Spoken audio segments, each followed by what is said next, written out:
all of that. I am having a very stimulating conversation this morning with Congresswoman Marsha Blackburn. Of course, Congressman, the inauguration is over. Congress, yes. We are ready for a brand new year. Yes. First question off the block, what can we expect this morning? What do you think we can expect this morning? Our viewers from President Obama. Well, he has said he wants to work across the aisle, and first out of the blocks is going to be the economy and dealing with the economy and our votes and our hearings. That's where the emphasis is at this point in time, and we're putting ideas on the table. We think that that's an important thing to do.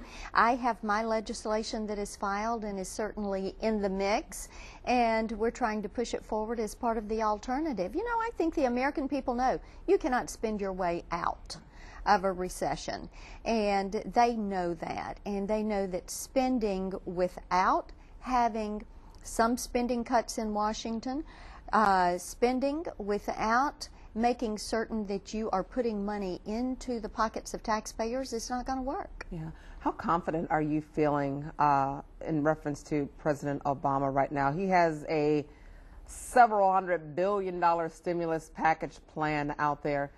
So many Americans are just leery of everything, and we all believe that something's got to give. Is that the answer? Will that make a difference? Well, and see, the something's got to give.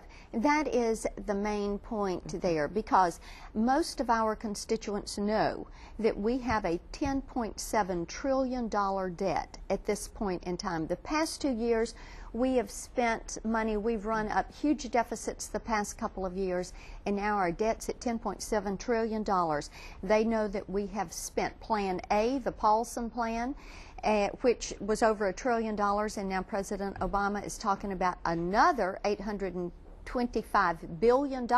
This would be new money that they're spending, and they're very skeptical of that. And so what we're doing is looking at how you go across and make across-the-board spending cuts in government, how you do some things, common sense things. And one of my bills is sales tax deductibility, which I was able to get restored for those of us in Tennessee in 2003, having everybody in the country, all 46 million itemizers, deduct both their state income taxes and their state sales taxes. And that is money in their pocket immediately. That money never goes to Washington for Washington to spend. It stays right there. The best economic stimulus is a job, and the way you create new small business jobs is to make certain that you incentivize small business creating those jobs. Have 2 years where you don't exercise capital gains taxes. Not do withholding for a 3-month period of time. Those are ways you leave money with small businesses and taxpayers. I know that the President has said a number of times that he is ready to work with all parties and all people. How are Republicans feeling at this point? Well, you know, we're taking him at his word.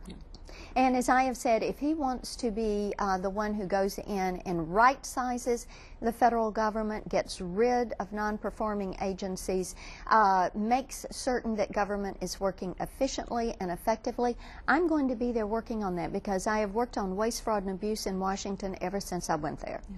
Here's another interesting point.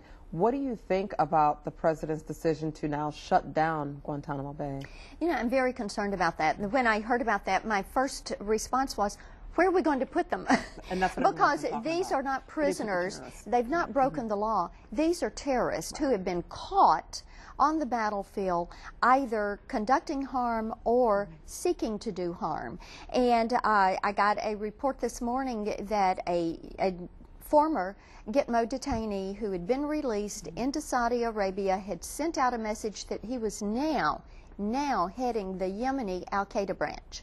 These are people that seek to destroy our way of life.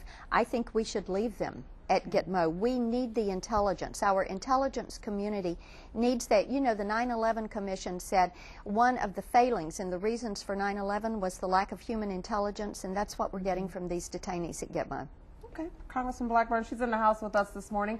You know, I love the fact that we have our very own Mid-South connection to D.C. Thank you so much for being with us. Thank you. And taking time out of your good to be with you. very busy schedule. Take care of those babies. I know. I will. Stay with us, everyone. We still have